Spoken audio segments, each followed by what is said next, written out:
ԱՄՆ զինված ուժերը հայտարարել են, որ ծանր հարված են հասցրել Իրանին։ Թիրախավորվել են Իսլամական հեղափոխության պահապանների կորպուսի տասնյակ օբյեկտներ, ռազմական հրամանատարական կետեր, հրթիռային անօդաչու թռչող սարքերի կայանքներ, ափամերձ հսկողության եւ պաշտպանական օբյեկտներ։ Հարվածները հասցվել են ի պատասխան երեքշաբթի Հորդանանում Միացյալ Նահանգների բազաների եւ Հորմուզի նեղուցում գտնվող նավերի վրա իրանական հարձակումների։ Միացյալ Նահանգների հարվածներից հետո Իրանը մի քանի բալիստիկ հրթիռ է արձակել մերձավոր արևելքում գտնվող ամերիկյան թիրախների, մասնավորապես Հորդանանում գտնվող ամերիկյան բազայի ուղղությամբ։ Ամերիկայի Միացյալ Նահանգների նախագահ Դոնալդ Թրամփը հայտարարել է, որ Իրանի կողմից մերձավոր արևելքում ամերիկյան ռազմական օբյեկտներին հասցված հարվածներից հետո Վաշինգտոնը չի քննարկում Իրանի դեմ ռազմական գործողությունը դադարեցնելու հնարավորությունը։ Այդ մասին նա ասել է Սպիտակ տանը լրագրողների հետ զրույցում։ Թրամփի խոսքով Իրանի վերջին գործողությունները չեն փոխել Միացյալ Նահանգների քաղաքականությունը եւ ամերիկյան ուժերի հետ քաշման հարց օրակարգում չկա։ Նախագահը նաեւ ընդգծել է, որ Միացյալ Նահանգները շարունակելու է պատասխանել Իրանի նման գործողություններին, անհրաժեշտության դեպքում հասցնելով պատասխան հարված։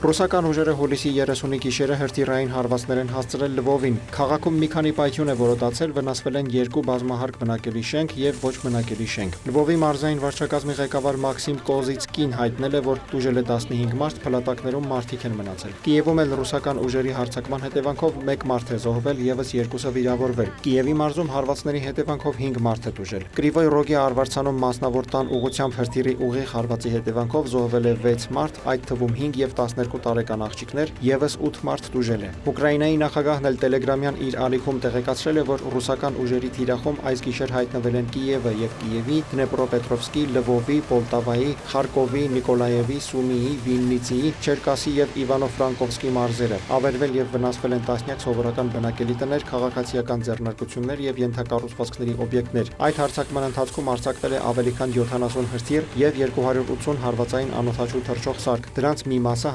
հաջողվել է խոցել, նշել է Վոլոդիմիր Զելենսկին։ Նա ընդգծել է հակաօդային պաշտպանության համակարգերի համար հրթիռների անհրաժեշտությունը։ Այս գիշեր ուկրաինական անօդաչուները թիրախավորել են Վայլդբերիզի եւս 1 պահեստ, այս անգամ Պենզայում։ Նահանգապետ Օլեգ Մելնիչենկոյի խոսքով 1 մարդ տուժել է, պահեստի 200 աշխատակից տարհանվել։ Լրատվամիջոցների տվյալով պահեստի տարածքում հրդեհ է բռնկվել, հարձակմանը ենթարկվել նաեւ Ուդմուրտիայի Սարապուլ քաղաքում գտնվող Վայլդբերիզի լոգիստիկ կենտրոնը, այնտեղ եւս հրդեհ է բռնկվել եւ մարդկանց տարհանում է իրականացվել։ Տուժածներ չկան։ Ուկրաինայի զինված ուժերը 1.5 շաբաթվա ընթացքում շարքից հանել են Վայլդբերիզի 8 պահեստ, մոտ 860,000 քառակուսի մետր ընդհանուր մակերեսով։ Սա ընկերության բոլոր պահեստային տարածքների ավելի քան 15%-ն է։ Ուկրաինան Եվրամիությունից ստացել է հերթական տրանշը 3.47 միլիարդ եվրոյի չափով։ Դրամական միջոցները կողմեն պետության պաշտպանությանը եւ առաջնահերթ կարիքներին, հայտարարել է Ուկրաինայի վարչապետ Սերգեյ Կորեցկին։ Նշվում է, որ միջոցներն արդեն մուտքագրվել են պետական բյուջե։ Ընդհանուր առմամբ 2026 թվականին Ուկրաինայի աջակցության վարկի շրջանակներում Ուկրաինայի համար նախատեսված է 45 միլիարդ եվրո։ Այսօրվա դրությամբ երկիրն արդեն ներգրավել է 11.6 միլիարդ եվրո, դրանցից 3.2 միլիարդ եվրոն ուղղվել է բյուջետային կարիքներին, 8.4 միլիարդ եվրոն պաշտպանության ոլորտին։